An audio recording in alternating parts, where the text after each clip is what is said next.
Et bonjour, Bonjour. Bienvenue pour cette nouvelle actu ludique qui va rassembler 2 semaines, parce que la semaine dernière on a été feignants. Voilà, bon, tout simplement. Oh, on n'était pas dispo, dirons-nous. On va dire ça, allez, l'excuse bidon quoi. Toujours Ben, ici présent, Pierre derrière la caméra. Et Romain, que vous connaissez quand même depuis quelques temps maintenant. C'est vrai, quelques temps. Bah du coup on va vous présenter tout ça. Je te laisse commencer. Et bien moi je vais commencer on va commencer par le petit jeu qui est ici. Allez, Odin, donc petit jeu de cartes qui va faire penser un peu, pour ceux qui connaissent, au président.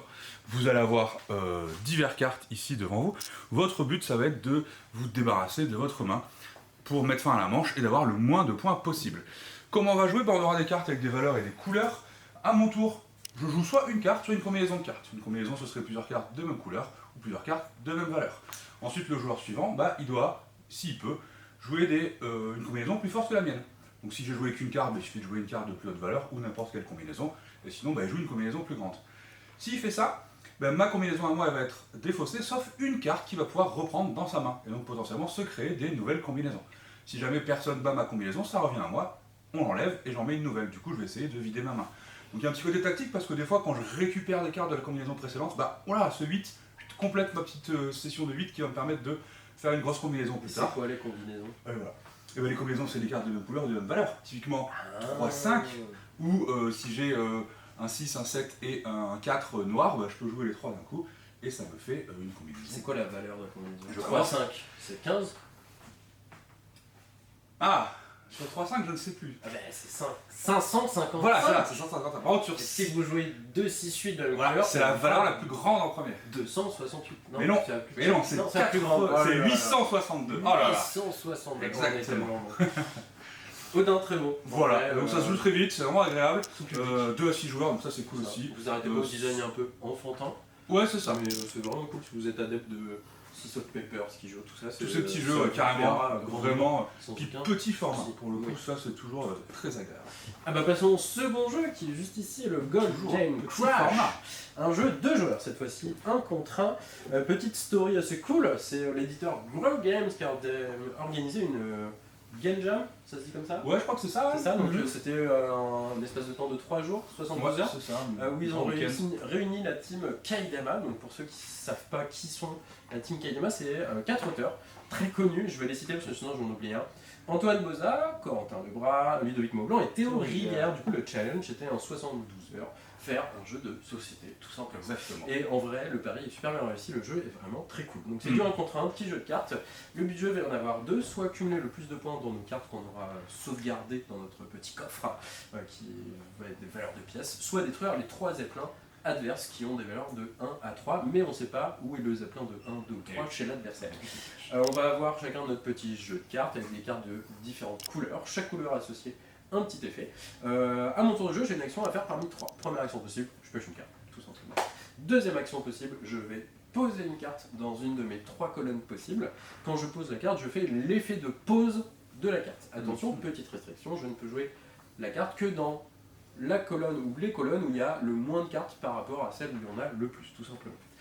La carte, je fais l'effet de pose une fois ou plus s'il y a déjà des cartes de la même couleur présentes. Si on avait déjà, si c'est la 3e carte de la même couleur que je posais par exemple, je ferai 3 fois l'effet. Donc c'est quand même assez balèze, exactement. Mais si je mets une 3e carte de la même couleur, je vais déposer toutes les cartes de la colonne. Donc il va falloir le faire au bon moment. Dans les effets de cartes, c'est assez simple. Vous allez pouvoir attaquer un zeppelin en face de l'adversaire parce que les colonnes sont face à face. Lui va regarder sa valeur et vous dire si c'est bon ou pas. Là, vous pouvez déduire si c'est pas bon que c'est le zeppelin 2 ou 3 par exemple. Vous allez pouvoir piocher des cartes, vous allez pouvoir transférer des cartes de colonne, vous allez pouvoir récupérer une carte de votre colonne dans votre main, vous allez pouvoir récupérer la carte de votre défausse. Enfin, il y a plein de petits effets comme ça, c'est vraiment très malin à ce niveau-là. Et la 3e action que vous pouvez faire à votre tour, c'est défausser une de vos cartes d'une de vos colonnes. Quand je dis ça, c'est que la dernière qui a été posée. Les autres sont recouvertes, on ne peut pas les prendre. Et quand vous défaussez une carte, vous faites l'effet de défausse. Et encore, moult effets différents. Du coup, c'est super simple, mais très tactique. Il va falloir bien jouer c'est ça exactement, il va falloir bien jouer nos cartes au bon moment. C'est vraiment très chouette. La partie s'arrête sous 2 conditions. Soit un joueur n'a plus de zeppelin, il a perdu. Salut. Éliminé. Soit un joueur n'a plus de cartes dans sa pioche, à ce moment-là on va calculer les valeurs sauvegardées dans les coffres forts. Voilà, c'est aussi simple que ça, mais c'est vraiment cool. Ça donne des parties très tendues, très intéressantes. On vous le recommande à fond. Carrément. Moi je vais vous présenter toute cette gamme ici, rapidement. Donc c'est une gamme de l'École des Loisirs, qui est un éditeur normalement plutôt de bouquins pour enfants, de livres en tout genre. Et donc là ils ont fait une gamme de puzzles et de jeux de société, donc tirés de ces univers. Sur les puzzles que vous avez ici, vous avez à chaque fois 4 puzzles, donc il y a un côté évolutif parce que vous avez de plus en plus de pièces, donc pour que l'enfant il découvre petit à petit un puzzle de plus en plus dur. Là vous allez avoir beaucoup de divers jeux de société, pareil c'est des petits jeux pour enfants de 3 à 5 ans, exactement. Enfin, à partir de 3, à partir de 5. Voilà, on peut jouer plus tard, hein, c'est pas l'interdiction. Avec un peu tout style de jeu, il y en aura des un peu plus tactiques, il y en a qui vont faire penser aux jeux de loi un peu revisités, etc. etc. Donc des jeux vraiment faciles à prendre en main, tirés de ces univers que pas mal de gens connaissent déjà pour le coup. Yes. Voilà. Donc ça c'est vraiment très cool, on a ça qui vient d'arriver, et ça marche. Bah, on espère que ça marchera bien, parce qu'il n'y a pas de raison que ça ne marche pas. Exactement. Les jeux sont vraiment très cool.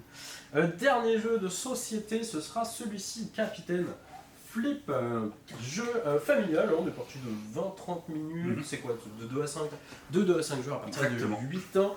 À noter que c'est le tout premier jeu d'une nouvelle maison d'édition qui s'appelle Playpunk, qui a été fondé par Franck Provost, qui était un des fondateurs de Repos Production, quelqu'un dans le milieu, quoi. Compagnie, voilà.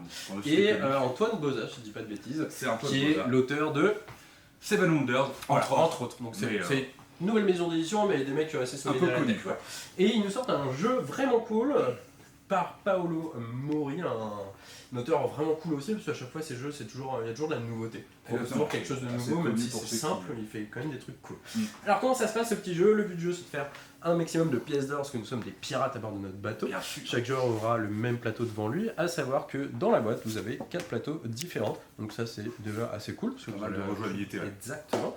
On va jouer chacun notre tour, mon tour de jeu c'est super simple. Vous prenez le petit sac, vous prenez une tuile, sans regarder un des deux côtés. Donc là, j'ai pioché ce petit personnage. Un choix s'offre à moi. Soit je le glisse dans une des colonnes, donc là je le glisse, il va arriver en premier forcément. Soit ce personnage m'intéresse pas trop, du coup je vais le retourner. Et je vais... Exactement, le flip comme Capitaine Flip. Exactement. Je vais le retourner, le poser. Une fois que je l'ai retourné, j'ai plus le choix. Hop, du coup vous avez un petit côté à la Skijo, pour le truc le plus connu. Derrière, est-ce que je retourne ma carte face cachée pour savoir ce que c'est, ou est-ce que je la dégage, voilà. Donc ce petit côté sympa de trop de bol, c'est ce que je voulais, ou oh non, pas de chance, ça a défaussé mes cartes, mes petites tuiles. Bref, c'est très simple. Tous les personnages vont avoir des petits pouvoirs, vous en avez 9, 1, 2, 3, 4, 5, 6, 7, 8, 9 différents. Du coup vous avez pas mal de petits trucs. Lui, le cartographe nous permet de prendre cette petite carte qui nous donne un point à la fin de chacun de nos tours. Mais si un joueur le pose dans son bateau à lui, il vole la carte. Vous avez la canonnière qui vous donne 5 points, mais si vous en avez 3 dans votre bateau à la fin de la partie, votre bateau explose, on ne compte même pas vos points, parce que vous êtes plus là.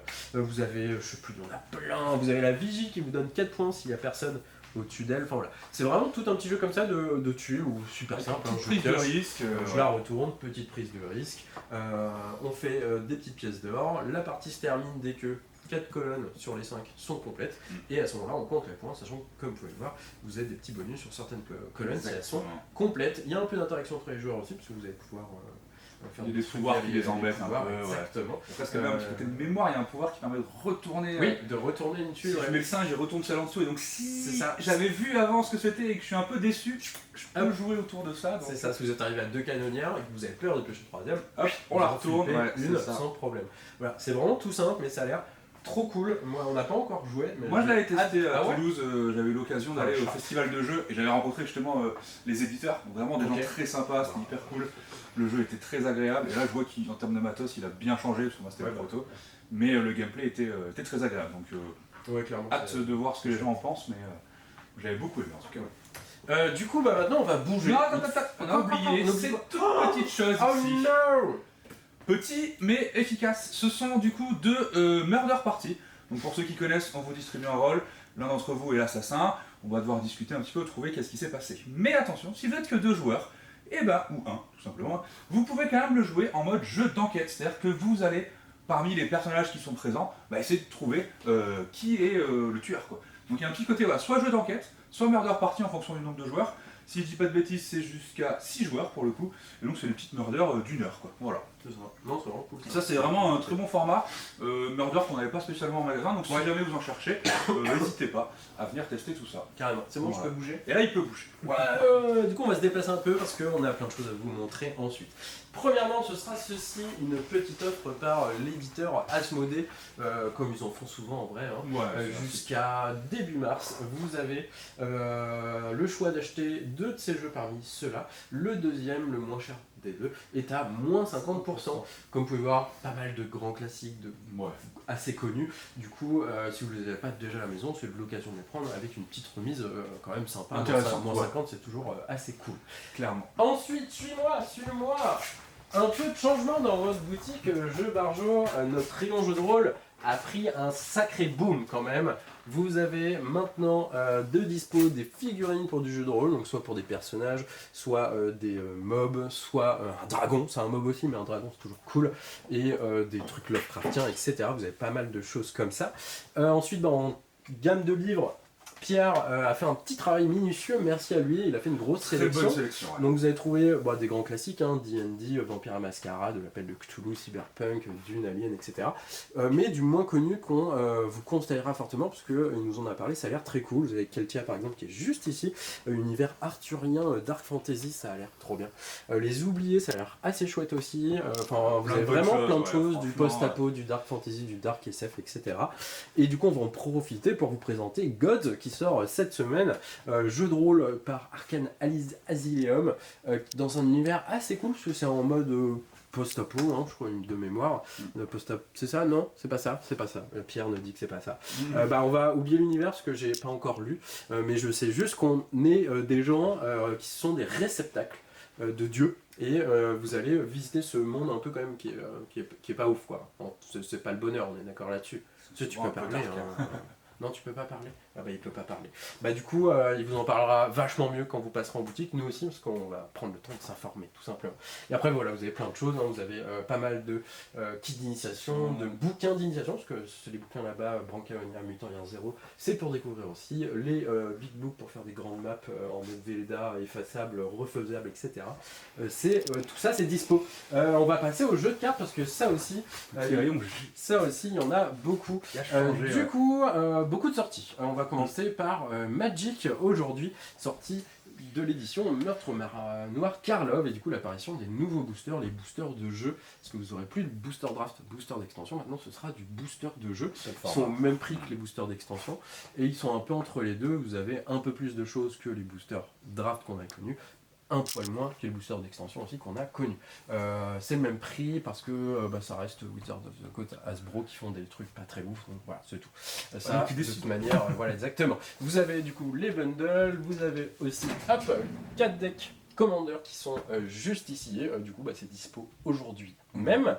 Sorti One Piece, le nouveau starter deck Uta, d'après le film Red, la fille de Shanks le Roux. Vous avez la sortie Pokémon de la semaine qui est ici, c'est Destinée de Paldea, donc pas ça mais les 2 Pokébox, les petites mini-tines et les gros packs en haut qui sont un peu violents en termes de prix mais en termes de contenu aussi, vous avez genre 8 boosters, 4 promos, tout ça. Ensuite, sortie Flesh and... on n'arrête pas, sortie Flesh and Blood, juste ici, Eevee Eaters, c'est une édition qui est centrée sur, arrêtez-moi si je me trompe, guerrier, brut et gardien. Exactement. Allez, du coup, vous avez les boosters VF, les boosters VO, et il nous reste juste un deck Blitz, parce que c'est déjà en rupture, parce que ça fait un tabac. Voilà, et je crois qu'on est bon sur les sorties. Il me semble qu'on a fait le tour. Yes. Si vous voulez réserver des produits de l'Orcana, les Terres d'encre, la 3ème extension, c'est toujours possible. Vous pouvez envoyer votre préco à l'orcanaprècojbj@gmail.com. Voilà. Des bisous. Et merci à vous.